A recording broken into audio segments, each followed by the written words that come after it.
buksan na natin ang humba.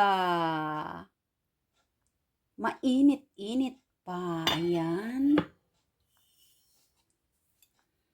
Ang aking nilutong humba na walang bulaklak or walang puso ng saging dahil walang mabilihan. Ang bango. Nandyan yung star anise. At ako lang ang kakain nito kasi mayroong konting taba ang ating liempo. Ayan, wow! Sobrang lambot ng ating humba na walang sumbat. Ayan. Dahil pinalambot siya ng pineapple juice. Ayan. At maglalagay na tayo sa ating mainit-init na kanin. Ayan, kakain na tayo for the first time. Nang pagtira ko dito sa bansang Finland, ngayon lang ako nakaluto ng humba na walang sumbat. Kasi ako lang naman ang kumakain dahil ayaw nila dito ng may taba. Ayan, konting taba. Oh, kailangan ng ating beautiful body language. Maiwan ka na dyan, Anis Star. Look at that, mga palaga. Sobrang bango. Ang bango talaga. At malalaking, kahit may malalaking hiwa pa ng laman, hindi yan sila kakain. Kasi hindi kilala ng aking lalab ang Mino na humba. Humba na walang sumbat. Ayan. Talit, tayo ay kakain. Ang dami pang natira. Ayan, para sa, ano pa yan, 2 kainan ko pa yan, mga palangga. At tayo ay aariba na dito sa kabilang side at ipapakita ko naman ang kapartner ng ating humba na walang sumbat. Ayan naman ang ating salad na raw. Ayan.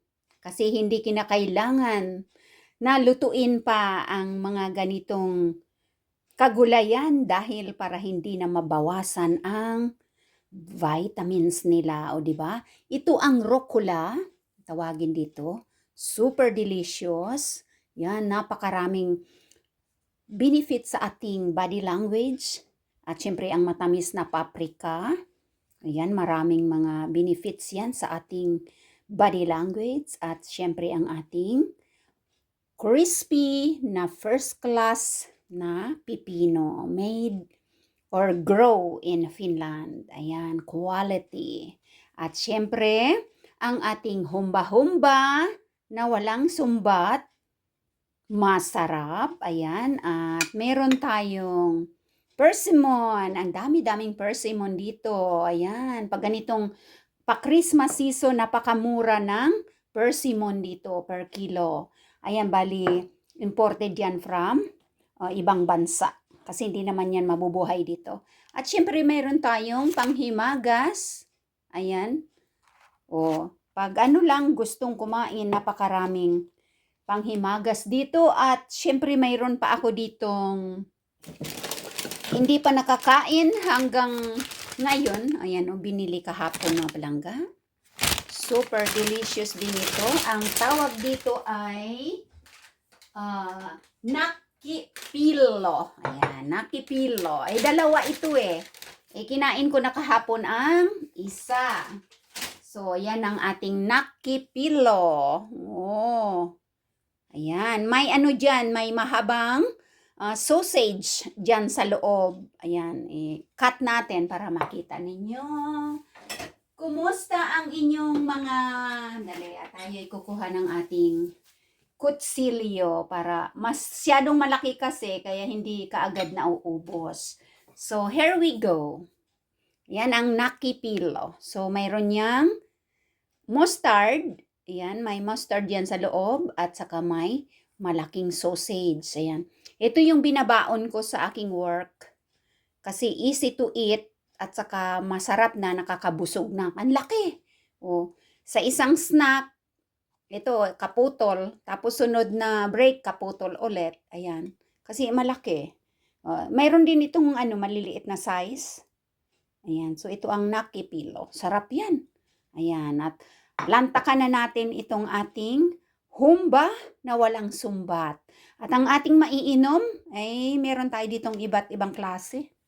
May juices, may milk, may soft drinks, may red wine, no, kung ano ang gustong inumin sa ating oras ng pagkain. Ayan. So, thank you so much for watching, guys.